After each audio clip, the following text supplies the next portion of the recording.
With wonderful deathless ditties. यहाँ deathless ditties से मतलब है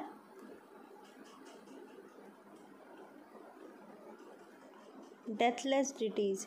डेथलेस डिटीज़ का मतलब डेथलेस, जो कभी मर नहीं सकता, यानी कि वो अमर है, मतलब इमोर्टल है वो, ठीक है, जो कभी नहीं मर सकता। डिटीज़ से मतलब है यहाँ पे शॉर्ट सिंपल सॉन्ग्स, जो मधुर सुंदर गाने होते हैं छोटे से, उनके लिए यूज़ किया है। We build up the world's great cities.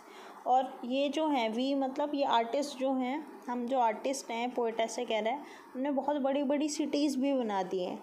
And out of a fabulous story, और बहुत ज़्यादा फैबुलस मतलब एक्स्ट्रा ऑर्डिनरी एक कहानी, मतलब एक नई कथा गढ़ दी है इन्होंने अलग अलग इमारतों के बारे में। क्योंकि हमने देखा है ना, लोग जाते हैं स्पेशली एक जगह से दूसरी जगह बड़े बड़े मॉन्यूमेंट्स को, हिस्टोरिकल प्लेसेस को देखने, तो वो किसी ज़माने में किसी आर्टिस्ट ने बनाया है जो आज नहीं है, पर उसकी बनाई हुई चीज़ जो है, उसकी क्रिएटिविटी है, उसे देखने आज भी जा रहे हैं और आज भी हम अमेज़ हो रहे हैं उन चीज़ों को।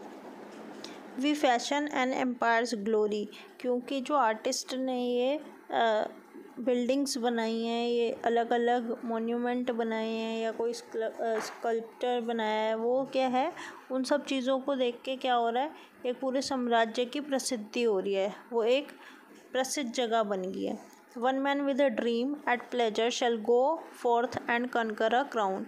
एक व्यक्ति अपने मन में सपना देखता है और उसे पाने की कोशिश करता है, आगे बढ़ता है, और धीरे धीरे उसको जीत का ताज भी मिल जाता है। And three with a new songs major can trample an empire down. और इनमें इतनी क्षमता है कि सोच के ये जीत तो हासिल कर ही सकते हैं, अगर ये चाहें तो। ट्रैम्पल क्या है? ट्रैम्पल का मतलब है कि सब कुछ डैमेज करने का भी ये जज्बा रखते हैं। ये आर्टिस्ट जो हैं, अगर ये कुछ बना सकते हैं तो ये कुछ डिस्ट्रॉय भी कर सकते हैं। तो यहाँ ट्रैम्पल का मतलब क्या है? डैमेज कर देना, सब बर्बाद कर देना।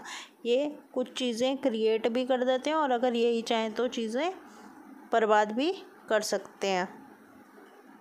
We in the ages lying. यहाँ एजेस से मतलब है हर युग में, हर युग की बात हो रही है ये, मतलब हर समय जो हैं ये लोग आर्टिस्ट ज़िंदा रहते हैं।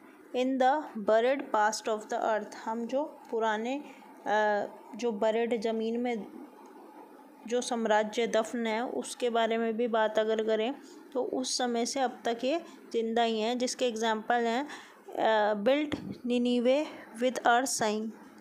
उनकी निशानियाँ क्या हैं? निनीवे नामक एक जगह, ये एक एशियंट सिटी है, ठीक है, जो मेसोपोटामियम टाइम में थी, जो अब मॉडर्न ईरान है, इराक कहते हैं, इराक है जो, वो क्या है, वहाँ पे पहले एक एशियन सिटी थी निनीवे, ठीक है, वो भी किसी आर्टिस्ट ने ही बनाई होगी। And Babel itself with our mids. और बैबल भी जो है एक एशियन सिटी है जो बेबीलोन से में थी, ठीक है, वो भी क्या है, मिड्स होता है हैप्पीनेस, वो भी किसी आर्टिस्ट ने बड़ी खुशी से बनाई होगी। And over through them with professing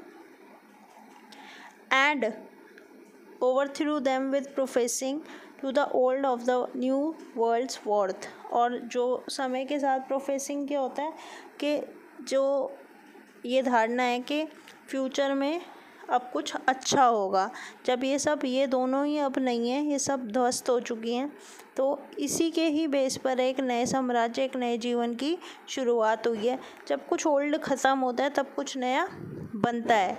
for each age is a dream that is dying और one that is coming to birth.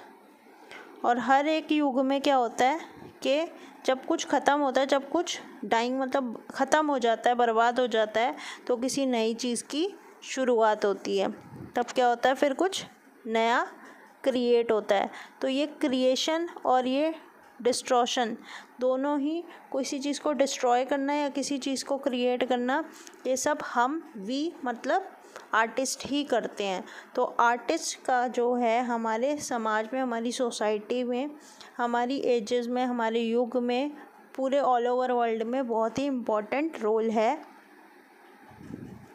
इस पोएम में यही बताया गया है कि जो आर्टिस्ट हैं वो बहुत इम्पॉर्टेंट हैं, क्योंकि उनकी जो इमेजिनेशन है वो पूरे संसार को कुछ अलग तरीके से दिखाती है, एक अलग मैसेज देती है। और वो रहें ना रहें, उनकी बनाई हुई क्रिएटिविटी जो है, अमेजिंग क्रिएटिविटी, वो हमेशा रहती हैं।